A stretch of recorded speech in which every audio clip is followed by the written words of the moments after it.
नमस्ते दोस्तों, स्वागत है आप सभी का आज के इस नए वीडियो में।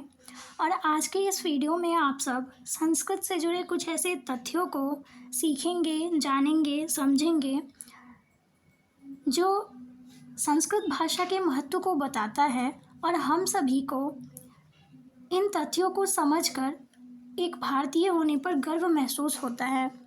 तो दोस्तों, आप सभी जानते हैं कि संस्कृत, जिसका अर्थ होता है संस्कार, और यह संस्कृत एक भाषा मात्र ही नहीं है बल्कि हम भारतीयों की गौरवमयी संस्कृति है।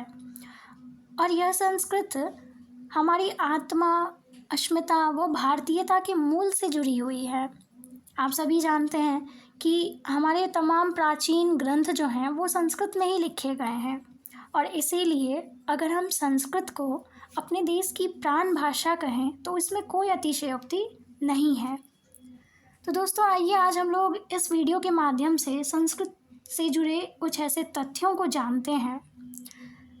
संस्कृत जो हमारी भाषाओं की जननी है, ये हम सभी जानते हैं। यह सबसे प्राचीन भाषा है। यह भाषाओं की जननी कही जाती है क्योंकि संस्कृत से ही और सारे भाषा जो हैं वो बने हुए हैं, उसी से उत्पन्न हुए हैं। इसीलिए हम इसे जननी कहते हैं भाषाओं की। संस्कृत उत्तराखंड की आधिकारिक भाषा है।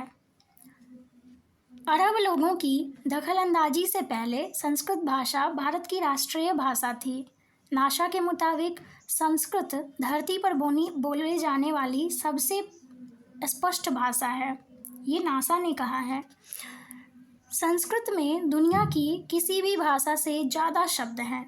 वर्तमान में संस्कृत के शब्दकोश में 102 अरब 78 करोड़ 50 लाख शब्द हैं। संस्कृत किसी भी विषय के लिए एक अद्भुत खजाना है। जैसे हाथी के लिए ही संस्कृत में 100 से ज़्यादा शब्द हैं। नासा के पास संस्कृत में ताड़पत्रों पर लिखी 60,000 पांडुलिपियाँ हैं जिन पर नासा रिसर्च कर रहा है। फोर्ब्स मैगजीन ने जुलाई 1987 में संस्कृत को कंप्यूटर सॉफ्टवेयर के लिए सबसे बेहतर भाषा माना था। किसी और भाषा के मुकाबले संस्कृत में सबसे कम शब्दों में ही वाक्य पूरा हो जाते हैं।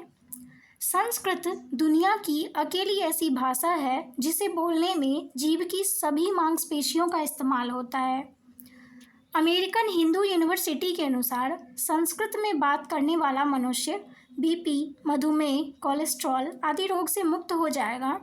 संस्कृत में बात करने से मानव शरीर का तंत्र सक्रिय रहता है, जिससे कि व्यक्ति का शरीर सकारात्मक आवेश के साथ सक्रिय हो जाता है। संस्कृत स्पीच थेरेपी में भी मददगार है।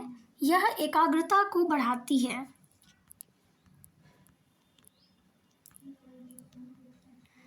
कर्नाटक के मुत्तुर गांव के लोग केवल संस्कृत में ही बात करते हैं। सुधर्मा संस्कृत का पहला अखबार था जो 1970 में शुरू हुआ था। आज भी इसका ऑनलाइन संस्करण उपलब्ध है। जर्मनी में बड़ी संख्या में संस्कृत भाषियों की मांग है। जर्मनी की 14 यूनिवर्सिटीज़ में संस्कृत पढ़ाई जाती हैं। नासा के वैज्ञानिकों के अनुसार जब वो अंतरिक्ष ट्रैवलर्स को मैसेज भेजते थे तो उनके वाक्य उल्टे हो जाते थे। इस वजह से मैसेज का अर्थ ही बदल जाता था। उन्होंने कई भाषाओं का प्रयोग किया लेकिन हर बार यही समस्या आई।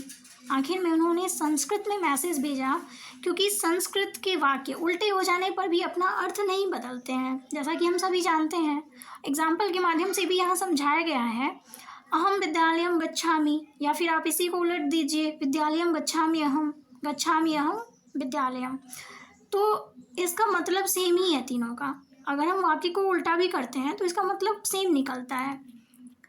उक्त तीनों के अर्थ में कोई अंतर नहीं है। आपको जानकर हैरानी होगी कि कंप्यूटर द्वारा गणित के सवालों को हल करने वाली विधि यानी एल्गोरिथम्स संस्कृत में ही बने हैं, ना कि अंग्रेजी में। नासा के वैज्ञानिकों द्वारा बनाए जा रहे 6G और 7G generation super computers Sanskrit भाषा पर आधारित होंगे जो 2034 तक बनकर तैयार हो जाएंगे। संस्कृत सीखने से दिमाग तेज हो जाता है और याद करने की शक्ति बढ़ जाती है। इसीलिए लंदन और आयरलैंड के कई स्कूलों में संस्कृत को अनिवार्य बना दिया गया है। इस समय दुनिया के 17 से ज़्यादा देशों की कम से कम एक विश्वविद्यालय में तकनीकी शिक्षा के कोर्सेज में संस्कृत पढ़ाई जाती है। तो दोस्तों, आप सबने जाना संस्कृत के से संबंधित कुछ ऐसे तथ्य जो शायद आपको इससे पहले पता भी ना हो। तो मैंने सोचा कि इस पर एक वीडियो बनाया जाए ताकि यहाँ जितने भी संस्कृत के छात्र जुड़े हैं या फिर ऐसे लोग जो संस्कृत के महत्व को समझना चाहते हैं, उन्हें इस वीडियो से मदद मिल सके। और इससे यह स्पष्ट होता है कि विश्व भर के ज्ञान, विज्ञान, दर्शन का महत्वपूर्ण अध्ययन जो है वो कहीं उपलब्ध है तो वो हमारी संस्कृत भाषा में ही उपलब्ध है। और दोस्तों, जैसा कि हम सभी ने एक संस्कृत में एक प्रसिद्ध उक्ति है, संस्कृति ही संस्कृत आश्रिता, यानी कि हमारी जो संस्कृति है वो संस्कृत पर ही आश्रित है। और दोस्तों, इसी से स्पष्ट होता है कि यदि हमें अपनी संस्कृति को बचानी है तो यह आवश्यक है कि हम संस्कृत को पढ़ें, संस्कृत को जानें, और बिना संस्कृत के हम अपनी संस्कृति के अस्तित्व, अपनी संस्कृति को नहीं समझ सकते। और जब हम संस्कृत को नहीं जानेंगे तो फिर संस्कृति को बचाने के लिए अवगत नहीं हो पाएंगे। तो दोस्तों, फिर हम लोग किसी और वीडियो में मिलते हैं। तब तक के लिए धन्यवाद।